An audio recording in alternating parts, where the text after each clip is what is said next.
The longer I spend online, the more allergic I become to gloss. The cinematic drone intros and the animated logos and the overlit studio setups with buttery depth of field lenses and the squeaky clean audio tracks. All of it feels like a trap. Polish is no longer a marker of effort. It's just the default setting. A decade ago, producing content that looked professional took a degree of skill. You needed gear, editing chops, and tolerance for endless rendering. Now, AI tools let anyone produce studio-level output in a few clicks. Captions are generated, lighting is corrected, even speech can be fixed, rewritten, revoiced. Which is why I've stopped optimizing. I film on a webcam, I talk to the camera, I write like I think and hit publish before I lose interest. No transitions, no soundtrack, no brand palette, just ideas in motion. Slick is standard now, and scrappy is subversive. When everyone's a brand, the unbranded gets noticed. Watch any popular YouTuber's early uploads, and compare them to their latest ones. The shift is dramatic. Where there used to be cluttered bedrooms and jumpy handhelds, now there's script writing, production design, and color grading. It all looks very impressive, but it also looks like everything else. There was a particular energy in early YouTube videos. Casey Neistat's chaotic NYC vlogs, CGP Grey's rough animations, PewDiePie in a corner with a broken mic. They were messy, but they were direct, and you felt like someone was reaching through the screen to talk. They weren't performing.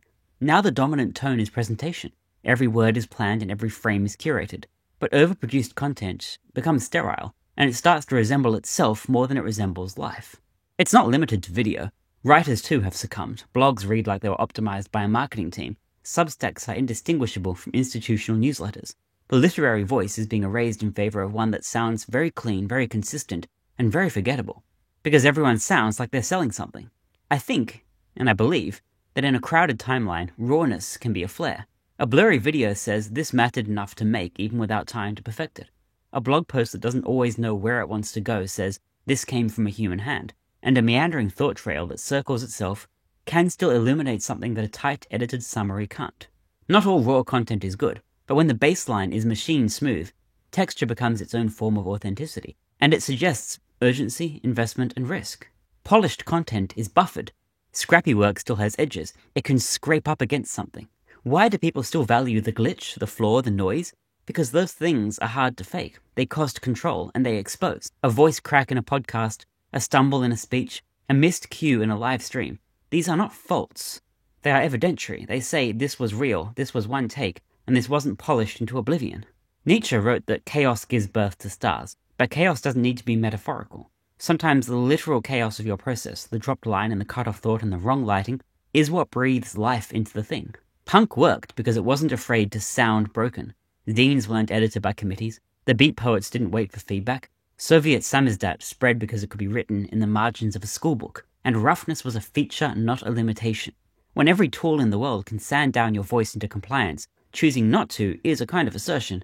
It's not rejecting tools or even rejecting AI. I'm not a member of the anti-GPT crusade. But I think you have to choose what kind of trace you want to leave behind. The avant-garde has always embraced the non-polished.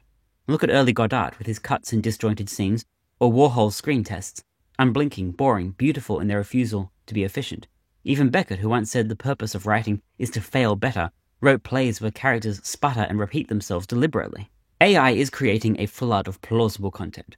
Articles that sound professional and voices that sound sincere. There are videos that mimic eye contact and emotional cadence, and everything looks clean. But none of it feels urgent. So much, not all, but so much AI-generated work feels like it was made to be shown, not made to be felt. And it reads like a quarterly report or an onboarding script. It isn't wrong, it isn't necessarily flawed, it's empty.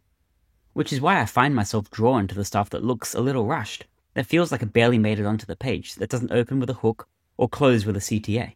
People don't make perfect things. They make weird things, with holes and with detours and with a pulse.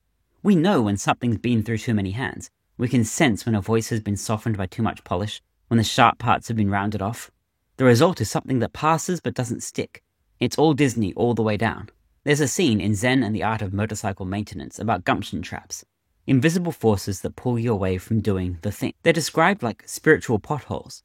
AI eliminates them, or tries to. But gumption traps are often the moments where work reveals itself. A video with a cut-off ending might feel incomplete, but it was completed. A paragraph with a broken metaphor might still land with someone, and a diagram sketched on paper might communicate more than a rendered 3D asset ever could. I don't think scrappy has to mean amateur. It means immediate. It means someone chose to publish instead of tinkering. Even in software, there's a long tradition of this. Paul Graham used to write about how great hackers love ugly code, not because it's inefficient, but because it prioritizes function over form. And the same applies to content. Sometimes it's the ugly work that does the job. And this is why film grain mattered. You could see the material, and it told you that there was film behind the image, there was light, and there was a hand. Digital erased that, and AI vaporized even more.